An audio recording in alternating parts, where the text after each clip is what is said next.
Oh my God. So now we want to take the left side of the paper and tuck this corner in as well. Oh, So tuck it in.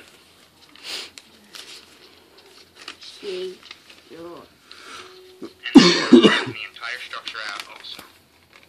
So make good creases all throughout the paper. Now you should have a diamond structure that looks just like this. Yes, I have it. If you made really good creases when you were tucking in the corners, then you should notice a faint line that runs vertically down the center of the diamond.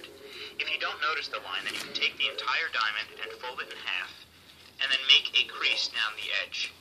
Then you should notice that you have a vertical line. What we're going to be doing in this step is folding each of these 4 flaps inwards towards the center of that line, so that this edge on the bottom aligns with that vertical line.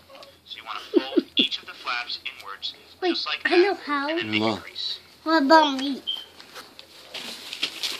You're doing this one, Mama. Yeah, but that one's so Like that. paper. You want to do the same with the remaining 3 flaps. Paper. Fold it inwards and make a crease. What is it? Flip it over and do the same. What is it? In order to complete the bird base, we must now perform what is known as the petal fold, which is the trickiest fold of making the bird base. I'm going to show you some ways now that we can make the folding a little bit easier. One of the things you can do is to take the tip of this kite, and we're going to fold it straight down. That's so that a it folds kite, along this Daddy. edge here, Go made on. by these 2 flaps.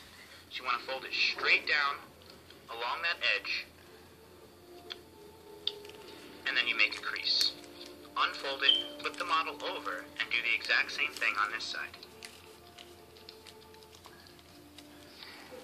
Okay, so now another thing you could do is, as you'll notice, these flaps are folded this way.